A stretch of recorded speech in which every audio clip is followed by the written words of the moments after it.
1 ঘন্টা আগে নেত্রীর সাথে কথা হয়েছিল, বিভিন্ন বিষয়ে কথা হয়েছে। উনি বলেছে আমাদের আসলে আমার নিজের ব্যক্তিগত কোনো কথা ছিল না, টুকটাক দিয়ে একটা প্রশ্ন ছিল করেছিলাম। এরপর উনি যেটা বলল সেটা হচ্ছে যে উনি চাচ্ছে যে এখন নেতাকর্মীদের মধ্যে ঐক্যের দরকার। কোনো বিভেদ, কোনো গ্রুপিং, ওকে পছন্দ না, একে রাখা যাবে না, ওকে ধরা যাবে না, এই সময়টা এখন নেই। তো উনি আমাকে যেটা সরাসরি বললো যে আমরা যারা আছি, যারা কথা বলি বা যারা লোকজনের সাথে কথা বলি, ভিডিও কন্টেন্ট বানাই বা টক শোতে কথা বলে, এদের সকলের প্রতি ওনার একটাই নির্দেশনা, সেটা হচ্ছে যে এই মুহূর্তে ঐক্যের দরকার। বাংলাদেশ আওয়ামী লীগকে যদি টিকিয়ে রাখতে হয়, বাংলাদেশকে যদি বাঁচাতে হয়, তাহলে আমাদের ভেতরে টোটাল ঐক্যের প্রয়োজন। ঐক্য ছাড়া অন্য কোনো কিছুই চিন্তা করতে মানা করেছে।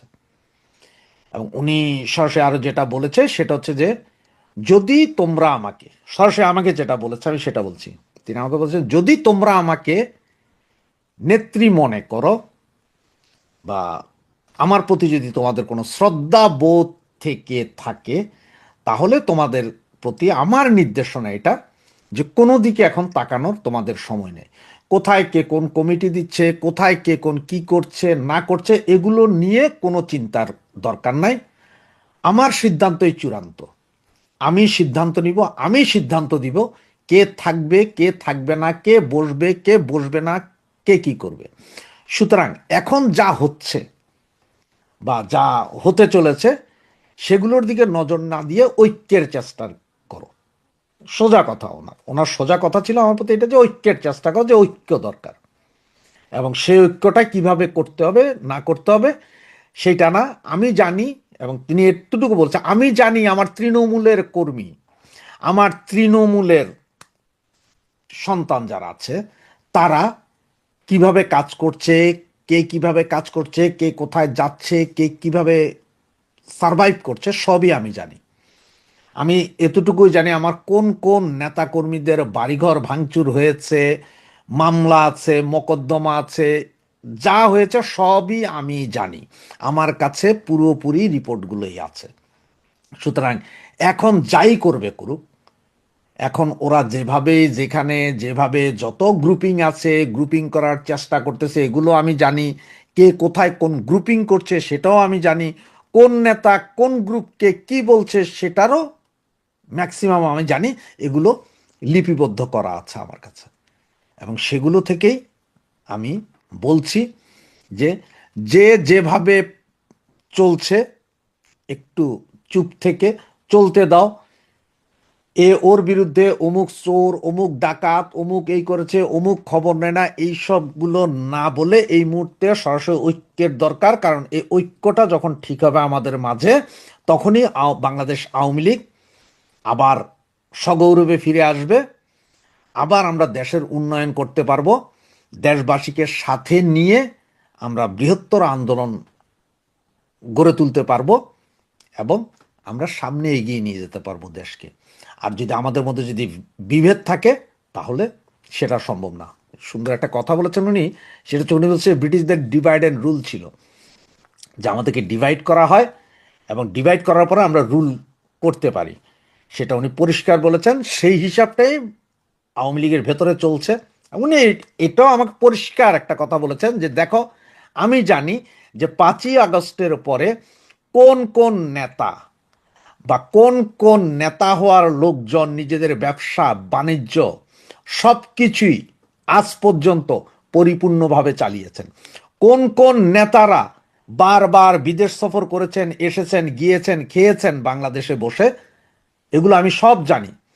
তাদের কাদের কাদের কোনো সমস্যা হয়নি, কারা কারা এনসিপি বিএনপির সাথে সমঝোতা করে বা তাদের সাথে লাইন করে ব্যবসা বাণিজ্য সব কিছু টিকিয়ে রেখেছেন এবং বিভিন্ন মিছিল মিটিংয়ের খবরগুলো তাদের হাতে তুলে দিয়েছেন, এটাও আমরা জানি।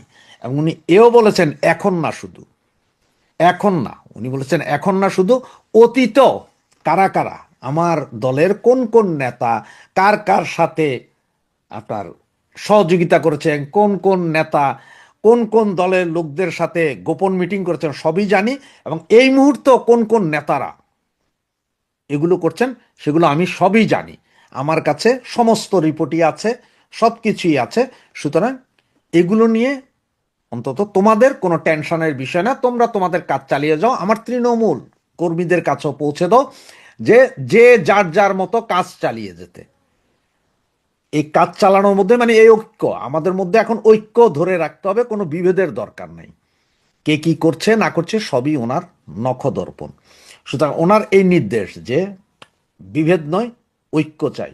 আর ওই আমাদের এই ঐক্যই আওয়ামী লীগকে ফিরিয়ে আনতে পারে। এবং উনি আমাকে বলেছেন বেশি দেরি হবে না, সবাই একটু ধৈর্য ধরেন, ধৈর্য ধরে থাকলেই আপনার সব কাজ সমাধান হবে। এবং জাস্ট বলেছেন চোখ কান খোলা রাখেন, চোখ কান খোলা রাখেন। আমাদের মধ্যে এখন দেখেন অনেকে, এই আমি এটা জিজ্ঞেস করেছিলাম নেত্রীকে, যে নেত্রী আমাদের মধ্যে অনেকেই এখন ফেসবুকে বিভিন্ন লিখছেন, ধরেন 10 জনের নাম দিচ্ছেন, অমুক অমুক অমুক অমুক অমুক 10 জনের নাম দিচ্ছেন যে কারা কারা কাকে আপনি সেক্রেটারি দেখতে চান, কাকে আপনি সভাপতি দেখতে চান, এইসব। তখন উনি বলছে যে এগুলো সবগুলোই সেই কুচুকরি মহল যারা আওয়ামী লীগকে বিপদে ফেলেছে। এরাই সেই কুচুকরি মহল যাদের থাইল্যান্ডে কটেজ আছে, যাদের ইউরোপ আমেরিকাতে বাড়ি গাড়ি আছে, কোটি কোটি টাকা দুর্নীতি করেছে, চাঁদাবাজি করেছে, কমিটি বাণিজ্য করেছে। এগুলো সেই সমস্ত লোক, তাদের কাছ থেকে সাবধানে থাকুন। এবং উনি সরাসরি বলেছে আমাকে, কেন উনি আমাকে বললো যে এরকম আমাদের মতো যাদের সাথে ওনার কথা হয় তাদের সকলকেই বলেছে যে চোখ কান খোলা রাখেন, লিস্ট করে রাখেন আপনারা, কিন্তু ঐক্যের দরকার। এই মুহূর্তে কোথাও যায় ফাইটিংয়ে যাওয়ার দরকার নেই। ফাইটিং মানে হচ্ছে আমরা ফেসবুকে অমুকের বিরুদ্ধে তমুক, তমুকের বিরুদ্ধে তমুক, এইভাবে না লেগে বলছে যে যেটা সেটা আস্তে আপনি এড়িয়ে যান এবং লিস্ট করে রাখেন। নেত্রীর সোজা কথা, উনি বলেছেন যে 5ই আগস্টের পর থেকে যেমন সমস্ত আমাদের বাংলাদেশ আওয়ামী লীগের নেতা কর্মীদের উপর যে অত্যাচার, নিপীড়ন, নির্যাতন হয়েছে, মামলা হয়েছে, তার যেমন লিস্ট আছে, এই মুহূর্তে কে কে আবার দলের ভেতরেই উপদল উপগ্রুপ তৈরি করছে তাদের লিস্টটা সুন্দরভাবে করে রাখতে এগুলোর ব্যবস্থা উনি করবেন। এবং উনি এটাও বলেছেন যে আমি এখনো কোনো সিদ্ধান্ত দেইনি, কাউকে বলিনি যে আমি ওই কমিটি চেঞ্জ হবে, ওই কমিটির সভাপতি যাবে, ওই কমিটির সেক্রেটারি থাকবে, এগুলো উনি বলেননি। দ্যাটথিন ভাষায় বলেছেন যে উনি বলেননি। উনি সোজা বলেছেন যে যদি আমার প্রতি বিশ্বাস, তোমাদের বিশ্বাস থাকে, শ্রদ্ধা থাকে, ভক্তি থাকে, তাহলে এটা মনে রাখো যে সব খবরই আমার কাছে আছে, সব কিছুই আমার কাছে আছে। আমি সিদ্ধান্ত নিব কে থাকবে কে থাকবে না, কার কি হবে সেটা আমি সিদ্ধান্ত নিব, আমার সিদ্ধান্তই চূড়ান্ত হবে। এবং উনি বলেছেন যে আওয়ামী লীগ কোনো এমন কোনো দল না যে বেনিয়াদের হাতে দলকে তুলে দিব।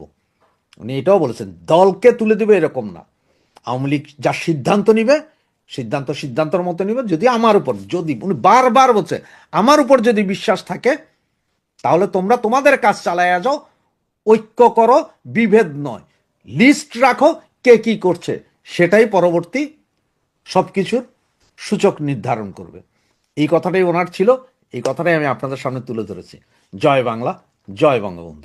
আসসালামু আলাইকুম। অনেকেই জানতে চান আওয়ামী লীগ কিভাবে আসছে, আওয়ামী লীগ ফিরছে কি ফিরছে না, আওয়ামী লীগ ফিরলে কি হবে দেশের রাজনৈতিক প্রেক্ষাপট। আমি আপনাদেরকে মোটামুটি আমার কাছে যে তথ্য, সেই তথ্যগুলো বিশ্লেষণ করে আমি বলতে পারি, আমার ধারণা সেটা হচ্ছে যে আওয়ামী লীগ ফিরতে, মানে অ্যাটলিস্ট মিনিমাম ফিরতে, সেটা ফেরাটা আমি আরো ক্লিয়ার করে দিই। বিএনপি ক্ষমতায় থাকলে আওয়ামী লীগ, এখন তো আওয়ামী লীগ নিষিদ্ধ না, নিষিদ্ধ না হলেও এখন নিষিদ্ধের মতো চলতে হতো, বা অতীতেও চলেছে। বিএনপি যখন ক্ষমতায়, আওয়ামী লীগ চাইলেই বেড়াচ্ছে গ্রামে গঞ্জে শহরে ঢাকায় মিছিল মিটিং করতে পারে না। যেরকম আওয়ামী লীগ ক্ষমতায় থাকলে বিএনপি অঘোষিত নিষিদ্ধ, বিএনপি চাইলে একটা মিছিল করতে পারতো না, একটা সভা করতে পারতো না, একটা র্যালি করতে পারতো না, খুব ক্ষেত্র বিশেষ সরকারের দয়া হলে করতে পারতো। আওয়ামী লীগ এখনো থাকলে পরে তাকে এরকমই হতে হতো। কিন্তু এখন যেটা আনুষ্ঠানিক তার কার্যক্রমে নিষেধাজ্ঞা আছে, এই নিষেধাজ্ঞা আগামী 2 বছরে চট করে উঠে গিয়ে আওয়ামী লীগ সাধারণ রাজনীতি, স্বাভাবিক রাজনীতি শুরু করবে, এটা বলা খুব মুশকিল। দেখেন, নিষেধাজ্ঞা উঠে গেলেও আওয়ামী লীগের সামনে সাংঘাতিক বাধা আছে। সেটা তাদের বিরুদ্ধে যেই সমস্ত অসংখ্য মামলা, এবং যদি নতুন মামলা হয় অথবা পুরনো মামলায় গ্রেফতার হয়, সেসব বিষয় তো আছে। এবার আসেন আওয়ামী লীগ কিভাবে ফিরতে পারে বা ফিরতে চায়। আমরা যতটুকু তথ্য পাই, সেই তথ্যের জন্য আপনাদেরকে পেছনে একটা ঘটনায় ফিরিয়ে নিয়ে যাই। ডক্টর ইউনূস ক্ষমতা ছাড়ার 2 মাস আগে তার নিরাপত্তা উপদেষ্টা, বর্তমানে পররাষ্ট্রমন্ত্রী ডক্টর খলিলুর রহমান, তিনি নাটকীয় সফর করলেন ভারতে। এবং আমাদের কাছে তথ্য এবং আমাদের বিশ্লেষণ অনুযায়ী সেই নাটকীয় সফরেই সেখানে আমেরিকারও ইনভলভমেন্ট ছিল। সেই সফরে ভারতে যখন অজিত দোভালের সঙ্গে খলিলুর রহমানের দীর্ঘ বৈঠক হয়েছে, সেই বৈঠকেই ডক্টর ইউনূস সরকারের ভবিষ্যৎ ফাইনাল হয়ে গিয়েছিল, নির্ধারণ হয়ে গিয়েছিল।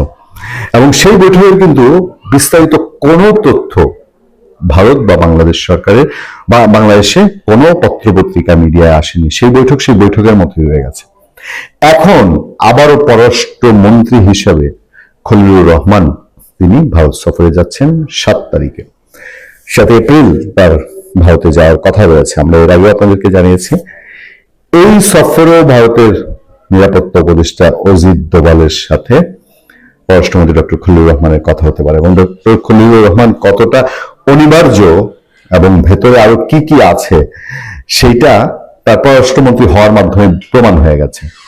সেই যে তারেক রহমানের লন্ডন বৈঠক, সেটার মধ্যেও সবচেয়ে গুরুত্বপূর্ণ ভূমিকা ছিল ডক্টর খলিলুর রহমানের। আলোচনা আছে যে ডক্টর ইউনূসের সাথে যে মিটিংটা হয়েছিল তারেক রহমানের, সেই মিটিং এর আগের দিন খলিলুর রহমানের সঙ্গে তারেক রহমানের মিটিং হয়েছিল, এরকম একটা আলোচনা সোশ্যাল মিডিয়া আছে। তারপরে ভারতের সফর খলিলুর রহমানের, এবার আরেকটা নতুন সফরে নতুন কি কোনো চমক আসছে, এবং সেই চমক কি আওয়ামী লীগ কেন্দ্রিক। আওয়ামী লীগ অনেকটাই বসে আছে যে ভারত তার জন্য কতটুকু এখন কি করবে, এবং ভারত প্রস্তুত। ভারত সবসময়ই চায় যে বাংলাদেশে আওয়ামী লীগ রাজনীতিতে থাকুক, স্বাভাবিক রাজনীতিতে থাকুক, স্বাভাবিক রাজনীতির পরিবেশ থাকুক, এবং সেটা জামাতে ইসলামীকে ঠেকানোর জন্য তারা এবার যেমন নিষ্কণ্ঠক সমর্থক দিয়েছে তারেক রহমানকে, তারেক রহমানের দল বিএনপিকে, তেমনি ভাবে জামাতকে ফেরানোর জন্য তারা আওয়ামী লীগ শক্তিটা মাঠে থাকুক, এইটা ভারত চায়। ফলে খলিলুর রহমান ভারত যাওয়ার পরে আওয়ামী লীগ নিয়ে তার সাথে কোনো আলাপ হবে না, এবং তারেক রহমান পর্যন্ত কোনো মেসেজ যাবে না, এটা ভাবার বোধহয় কোনো কারণ নেই। এবং এই খলিলুর রহমানের সফরে যদি তারেক রহমানের ভারত সফর চূড়ান্ত হয়, তাহলে বিষয়টা আরো মোটামুটি পরিষ্কার হয়ে যাবে। ফলে এইসব প্রক্রিয়ার মধ্যে দিয়ে যে 2-4 মাস যাবে, সেই 2-4 মাস বাদে হয়তো কিছুটা ডেভেলপমেন্ট আওয়ামী লীগের বিষয়ে বাংলাদেশের মানুষ জানতে পারবে। ভালো থাকবেন, সুস্থ থাকবেন। আপনাদের সাথে আমি আতিক রহমান, পূর্ণিয়া।